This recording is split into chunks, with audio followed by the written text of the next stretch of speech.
Hey y'all, this is AL Thick Madame, and this is the recap review for The Chi. So I just want to give y'all a heads up and let y'all know that I lost my voice earlier today, and it was very weird. Apparently, the area that I was working in, the most is going on over there. I don't know if it has something to do with some ventilation. I don't know what it is, but I literally lost my voice, and I'm surprised that I'm even speaking as clear as I am now because somebody came in and they saw me and they said good morning to me, and I mouthed the good morning to them, and in that moment is when I realized that I could not speak. So yeah, y'all, the fact that I'm actually speaking now is awesome. I'm pretty much sounding like the way I sound once my body is starting to relax and it's time for me to wind down because I'm about to go to sleep. So yeah, I'm glad that I have my voice back. I don't know if it's going to go away again, but just giving y'all a heads up. I'm gonna try my best to get through this. I do want to do another video. It is a crazy update to the Married Man Side Chick saga, and if you haven't been keeping up, it's about to get real up in here. That's all I'm gonna say. But anyway, do me a favor and thumbs up this video and subscribe to my channel if you have not. Now, let me go ahead and get into this recap review, y'all.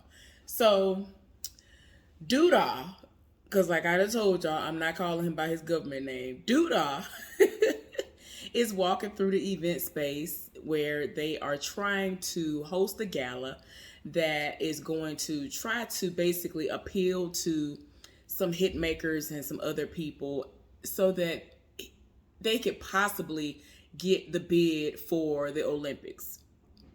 And in my mind, like in real life, I'm like, this is Chicago. Y'all Chicago. Ain't nobody really trying to come over there. Y'all do the most. Y'all do the most. Detroit do the most. Like certain cities be doing the absolute most. So it's like, why are you trying to get a bid? And all y'all do is shoot everybody and kill them up all day, every day for sport. Like, I know I would be angry if they won the bid and I was competing in the Olympics.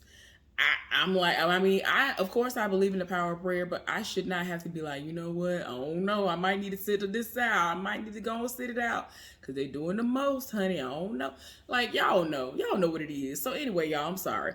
So like a little speech is given because they do want to try to get that bid for the Olympics, and they are using people like Jacob in order to kind of pull people in with his situation and everything that happened with Black Lives Matter and all of that. They have him as an ambassador. They have like a lot of other children who are really smart and all that put in place as ambassadors. So this is the day that we are eventually going to see Jacob, Gemma, Kevin, and other children that are around their ages at that event, at that gala, whatever you want to call it. So yeah, giving everybody a pep talk as far as the people who are putting it together. He has told the heifer Tracy that, you know, she's gonna do great. Y'all, I don't understand why dude I lied to her. Listen, I don't know if it was, y'all know how sometimes they will say something in a moment and it's like, are we looking at the same thing? But I'm not sure if it was a situation where he said that because it was what it was in that moment or not. Let me tell y'all what it is. So he told her that the wig she had on looked good. And I was just like, are we looking at the same wig? But then later on, they show it curled and it actually looked cute the way they had it curled. So I was like, what is y'all, I'm sorry. It's the hairdresser in me. I love hair. I'm sorry. Did y'all peep that? I'm sorry. That told my nerves up. I was like, are we looking at the same wig, sir? Like, what are you talking about? So anyway, y'all, Gemma is out here in these streets with Jacob. And she just don't care. I'm sorry. This heifer is really out here fighting and bopping with Jacob. And I'm just like, I understand that Kevin has not been how he needs to be towards you, but talk it out. and then go about your business, whether it is y'all being together or y'all being separate. But he's finally actually able to get in contact with her now. She's responding. And then he was just like, you know what, forget all these text messages. He started calling her, and she gonna lie talking about, oh no, I don't think it's a good idea for you to come over. My dad's at home, or he gonna be home, and all this other stuff, and it's just too much going on right now. Meanwhile, she right outside somewhere dotting and bopping with Jacob. And I'm just like, girl, bye. And he just straight up told her, you're gonna have to tell him, because despite the fact that I like you, that's my brother. Like, you're gonna have to tell him what's up. Because if you're gonna be my lady, it's just gonna have to be what it is. Do what you need to do, or I'm gonna do it for you. And I'm just like, ooh, this girl is trifling. I can't. So anyway, Jada is out, and she is having a little one-on-one time with Dre and discussing everything. And it gets really serious when she lets Dre know that she has a will. She's created a will and all this other stuff, and she told her that she wants her to be the executor over her will. And so, you know, she's trying to be positive.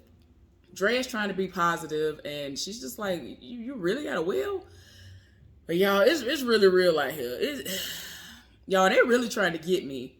They really trying to get me this season, and that's why I'm gonna get there. Let me not even go there, because I'm gonna get upset before I can even get through the recap review, y'all. So anyway, y'all, at the house, at Trig and Imani's house, what's his name? I guess he's playing I think his name on here is Rashad or something like that. Jason Weaver's character, he on here and he getting ready for a job interview, so he ironing up his clothes. And so Imani came in being a positive light like she normally is, being the peace, and she was like, oh, okay, I see what you're doing. You know, you need a tie. So she tried to give him a tie. He was like, I don't know how to put that on. I don't know how to tie a tie. So she was going to try to, you know, put it on him and tie it for him. He clocked her tea. And she was like, you know what, F you. And then walked out the room, like, angry. I was like, oh no, oh, she ain't want you at the house. No way. Like, you being too My thing is this, you ain't even got a pot to piss in or a window to throw it out of. How dare you have a nasty attitude towards somebody and be disrespectful towards somebody, all because you don't like what they got going on? You ain't got nothing, sir. You literally have nothing. You literally have nothing. You ain't got nowhere to stay. Go to a halfway house then. Since you got all this to say, why don't you go to the halfway house? I thought not. Go to the soup kitchen. Go to the Salvation Army, or go somewhere like that and see where it gets you. All the few items that you left prison, jail, wherever you came from with, will be stolen in the middle of the night. And somebody might shiv you in the process. This is real life. I know back home that used to happen. I used to hate when I had clients who really had to go through that. Or they've had to witness that. And I'm like, we done got some stuff for them. And the people, if you didn't have it up on you and tied to you and in your clothes, up in you and all this other stuff, people was stealing your stuff in the middle of the night. And they homeless just like you. Like, it's sad. It's a sad world, y'all. I'm so blessed. We are all blessed to have a place to live.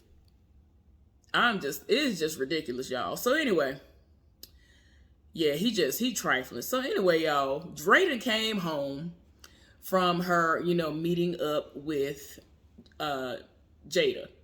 And she was like, oh, baby, where you been? She was like, oh, I was working out. So she looking at her like, oh, so now you working out? And I'm like, why you gotta keep lying? My thing is this. I don't understand why by now she hasn't just said, you know, there's some personal stuff going on with Jada. And I can't talk to you about it right now, but we'll be able to talk to you about it later. My thing is, I personally would be able to take that. I would be able to understand that. Nina be over here acting so jealous and so just, I'm just like, girl, anything, any little thing, you jealous? Dre, I feel like Dre never gave her a reason to feel like she cheating on her. Because she really lived for her. I'm like, girl, you done did the most. She's too invested in you and your kids. I don't think she has cheated on her. So I'm trying to figure out why she acting like this. Like, I'm just like, girl, why are you so insecure? But anyway, y'all. So Dre tried to play it off. She was like, look, you know, let's get in the shower, whatever. So they went and took a shower. Shoot, that moment lasted almost no time. When they get out the shower, she want to oil up or whatever. So then Dre in her phone. And she got a message from Jada. And so she was like, who is that? Because she seemed like she was a little bit too interested. And so she was like, oh, nobody. You know that's my job. They ain't talking about nothing. It's just work. I'm like, why you just lying? There is no reason for all these lies, honey. Child, Trey get to the house. He ain't greeted with a hug. He ain't greeted with a kiss. He's greeted with, you need to get your raggedy friend up out this house right now. I ain't want him here no way anyway. He need to get up out. And so he trying to figure out what happened. And he was like, he clocked my tea. He got to get up out of here. He disrespectful and he trash. And I said, when I said, like, she tired. She was like, he stayed talking about, I'ma handle it. And she was like, oh, like you handled the trap house? Like how you handle that girl? I'm like, woo, child. Like, Imani has been getting angrier and angrier with each scene that we see. And I mean, with good reason. It's like, come on now. She really could have had that girl up out of there. Like, child. So anyway, Keisha is at the house and she is looking in an old baby book. And her mama was like, what you doing? She was like, I'm looking at my little baby book or whatever. And so Keisha has a moment where she's asking her mama, you know, do you think I will be able to have a moment like this? Like, meaning create that, you know, for herself, for a child that she, you know, would have. And so she was like, yeah, you'll be able to do that when you're ready. So I'm like, yeah, you can tell that, you know, she kind of feeling it, you know, feeling some type of way because of the pregnancy and all that. And I know the hormones and all that stuff is involved, but it's just a lot. It's too heavy. It is really too heavy, y'all. So anyway, Jada is having a one-on-one conversation with Emmett. And, you know, he's finally sitting down and listening to what she has to say. And he's like really in his feelings. You could tell, like, he basically reverted back to a small child. Like, I'm the type of person that I don't care how old I am. I don't care how old my parents are. When they tell me certain things, like, I am like a 2-year-old again. Like, the way he was so feeble. I was like, oh my gosh. She was trying to kind of put his mind at ease and was like, you know, we caught it early. We're being aggressive with it. You ain't got to worry about nothing. It is what it is. And, you know, he just feels like he hasn't accomplished anything and he hasn't done the things that he set out to do, especially for her. You know, a lot of us, we always dreamed of providing for our parents, especially our mothers. I know a whole lot of people who their fathers were in their lives. So mainly a lot of them who have amazing mothers, they always set out to do for their mama. He always wanted to buy his mama a house. I always wanted to buy my parents a house, get them another one built from the ground up because, you know, my daddy patching on the one that, you know, I grew up in, and it is what it is. I just want the best for my folks. I want my folks to have new vehicles and I want them to have a new house. You know, it just is what it is. We have the land. I just want them to be able to have everything. I don't want them to have to worry about nothing. So, you know, he doesn't feel like he's accomplished much. And she has had to tell him, I'm proud of you. Because he doesn't feel like he's done anything. Y'all, so I guess they've hired a new person at that little, like, Goodwill of a type place that Keisha works at. And he's labeling stuff and he wanted to know where you put certain things at. And so she's telling him, and then she had to put him up on game and was like, you know, I tell people that I'm going in the back to check and see if we have something, because she straight up told him, like, if they ask you about something that they don't see on the floor, tell them that the only thing that we have is everything that they see on the floor. And so for her, it's her escape when she tell them that she's gonna go look in the back because they ain't got it. And so he was like, well, next time, why don't you let me know so I can escape with you? So as soon as he said that, I looked at him like, when she dropped that baby, you trying to be up in them butt cheeks, ain't you? You trying to be all up and through butt cheeks and thighs, ain't you? I don't know why. That was my first thought. I was like, what is going on here? So this fool at his job interview. And coincidentally, the dude who was interviewing him knows his relatives. Well, of course, he's looking at the resume and he sees what he sees as far as his background is on there. He was like, look, listen, man, I understand what's going on with that, but I really need this job. I can work from the bottom, work my way up. And he was like, I'm sorry, but I'm not the person who makes the last decision. I'm not the person who makes the final decision. And I mean, he told the truth, but he didn't want to hear it. So he done got buck up in the place. I'm like, that ain't no way to try to express nothing. Like, you done did the most. And y'all know Trig took him there. So he and his feelings, he done walked up out of the place yelling and screaming and to my F them folks and some more. And he was like, man, and Trig was just like, look, I need to talk to you about something. He was like, man, can we talk over a hard, stiff drink or something? He was like, yeah, whatever. And so y'all know that's when he gonna take the opportunity to talk to him about what happened with Imani and the fact he got to get up out. So Keisha and old boy have a moment, and I was like, I felt like I was back in junior high and high school when they went out back and he offered her some sour straws. Did y'all ever have sour straws when y'all growing up? Sour straws used to be it. Sour straws used to be it. And I mean, they still sell them in the store, but it's not the same. I don't know what it is. Not the same. So I don't know if it's the nostalgia or whatever, but yeah, he offered us some sour straws. She took one. I was like, okay. I feel like I see a little chemistry, but it is what it is. So she about to go back in, and it's raining or whatever. She about to go back in, and then this heifer is in labor, basically. She had the contractions. They real strong. He asked her, is she okay? She was like, yeah, I'm good. This heifer working all through her shift. This heifer done worked through her whole shift.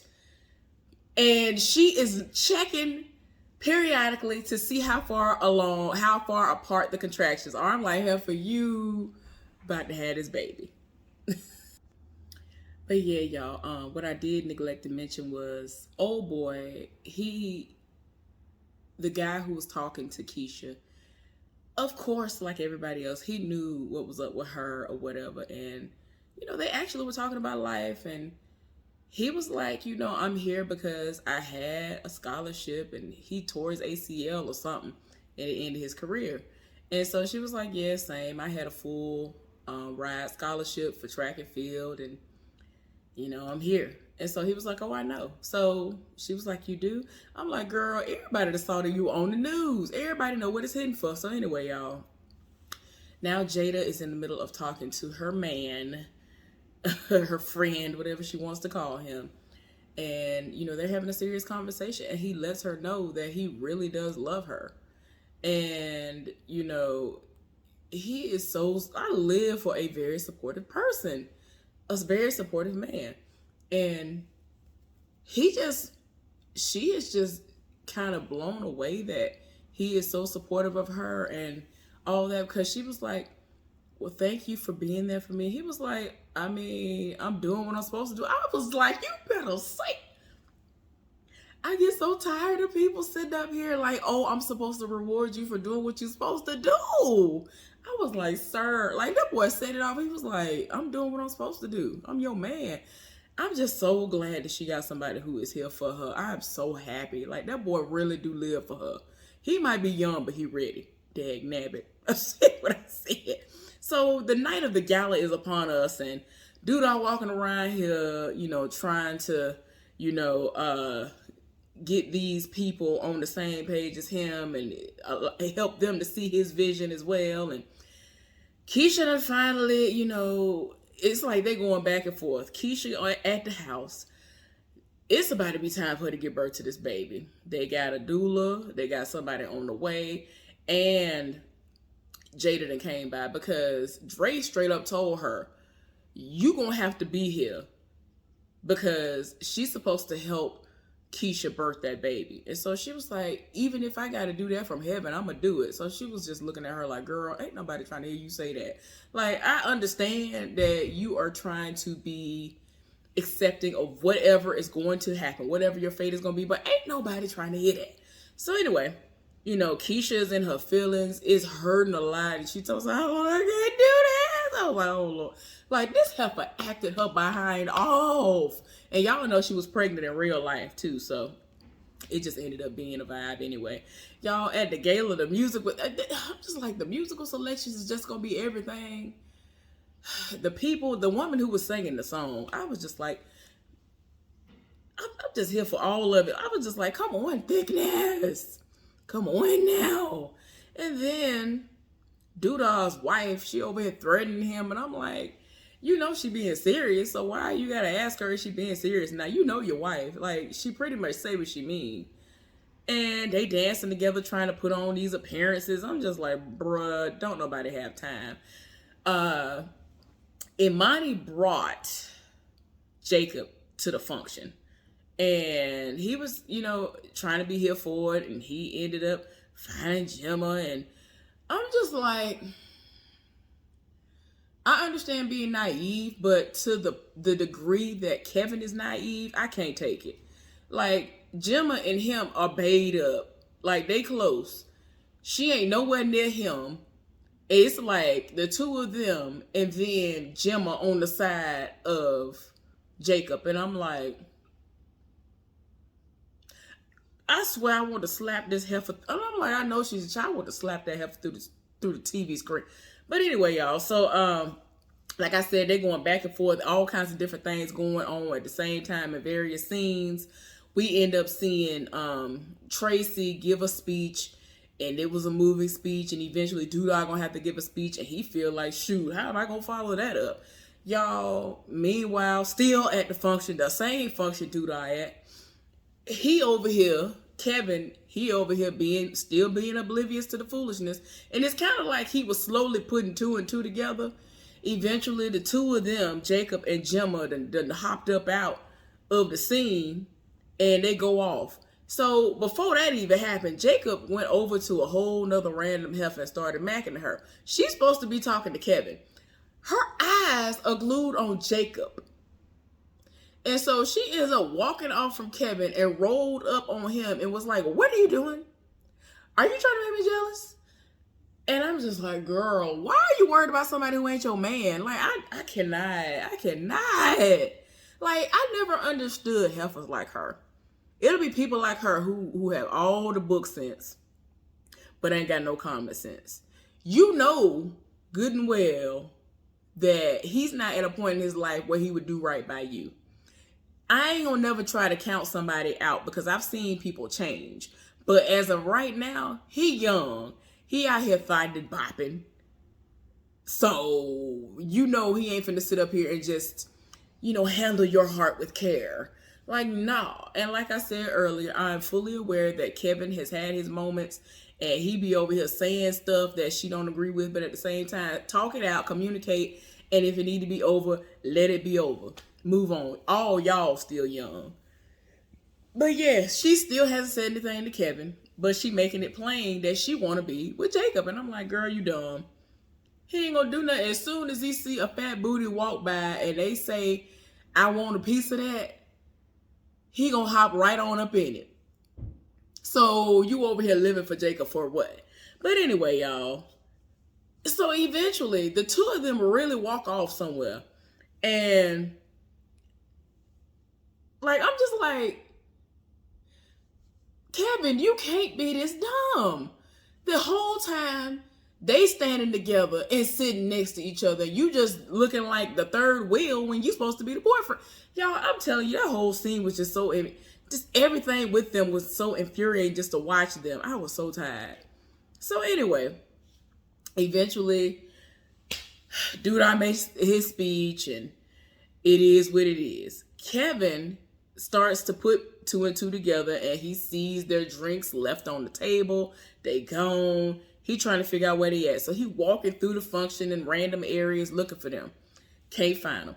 Finally, he's about to go up a stairwell and he sees them locking lips, kissing down, slobbing down like there's no tomorrow. And he stepped back, and because he got on the church shoes, he got on the clickety clacks. They heard him step down. So Gemma looking like, oh no. Oh no. Oh no. Oh no, no, no, no, no. That's pretty much what played in that moment. And it's like that heifer took one step and was like, oh no, towards him. Jacob took her wrist and she didn't snatch away to try to, remedy the situation to chase after him. She stayed with Jacob. I'm like, girl, you are trash. Jimmy, you trash. I'm tired. You are so trash. Kevin looked like he finna shoot up the whole function. And I'm like, oh no. Like, I'm just like, please, Lord, please. I understand that this was puppy love and he was really young. But please, don't let the Chicago come up out of him and he come shoot it up. Please don't do it. I feel like at this moment he's so mad he would go shoot both of them up and then go on by his life as if he ain't do nothing. And then he'll go on the news and be like, yes, that was my best friend and my girlfriend. And we'll be able to put on an amazing act because, yeah, ain't nobody got time. Y'all, meanwhile, Emmett is at the house and in his feelings and his daddy done popped up on him. Y'all know his wife is apparently out doing what she do because we ain't even seen her this episode. She out here fighting it and getting her entire life. This is the best. She living her best life now that she got an open marriage, which is basically almost never screwing her husband and getting her entire life and acting as if she's married to this dude that she services and he services her. And so his daddy came over there and he's in his feelings because his mama had told him that she had stage 4 cancer and all this other stuff. And Darnell at this point does not know what's going on. So he over here trying to tell him, just get out the house. I don't even want to talk to you right now. I'm good. This fool was like, I went to see my mama today. He was like, oh, is she doing all right? Did she ask about me? And so, like, he in his feelings, he went in the bathroom, slammed the door, locked the door. And so, for whatever reason, hopefully, I'm guessing, his fatherly intuition, excuse me, y'all, came into play. And he was like, son, I ain't going nowhere. He knocking on the door, trying to get in to open the door. He finally opens the door. And then he was like, I went over to see Mom today, and she got cancer. She ain't doing good. Man, when Emmett basically collapsed into his father's chest and was crying, they almost got me. The thug almost left up out of me. Like, I was like, gotta be a thug. I gotta be a gangster. Y'all not finna catch me crying. They really almost, this was the closest they got me. The tears did well up in my eyes, but I did good. I was like, ooh, that was close. They almost got me, honey. They almost got me. Ooh, they almost got me. Child. So at the house, Keisha is over here about to have the water birth. She having a hard time, and while the contractions are getting closer and closer, Octavia, who is Tabitha Brown's character, is reading off something that she and Keisha concocted up and created that was basically saying that they want the baby to be born into a positive space. And, it's just a lot of positivity. And everybody's on edge and all this. So she eventually gives birth to the baby and they end up giving the baby to Octavia. Y'all, oh my gosh, that moment was so beautiful. Oh my gosh. I really want to see how it's going to be with them. Like, I kind of feel like she going to have her, but she's going to let her be a constant, fixture in that child's life and not try to be like, well, no, I'm the mama and that's it. Y'all, Kevin sat up here and called him a Uber, and he gone from the function. He looks very angry, very upset, and everything else. Emotions are all over the place. Doodah that rolled up on the side heifer, Tracy, or whatever her name is, and she's sitting up here going along with his foolishness. He was like, if you want to, you can meet me. I'm going up to the rooftop. So, basically said what he said without saying it. And so if you're going to meet me up there, meet me up there. Meet me up there, beat me up there. Well, he up there on the roof. And so he turns around and looked like he saw her from the way that he smiled. And then he looked like he looked another way. And he saw a gun pointed at him. And this is when he gets shot. I'm wondering if Candy's character, I think her name is Rosalind, wondering if she is the one who shot him. And it might be just them trying to trick us because of the color that the person had on, or they might not be tricking us at all. It could very well just be her. It is what it is, but he got shot and he laying on the ground bleeding out right now. So hopefully next episode we'll find out. The most about to go down some more. And I'm just like, Lord, we ain't got but a couple more episodes if I'm not mistaken. Just a couple. And I'm here for it. Anyway, hopefully y'all enjoyed the recap review for The Chi. Subscribe to my channel if you have not done so, and give this video a thumbs up. Y'all be safe out there, and definitely stay cool. I'll talk to y'all later. Bye.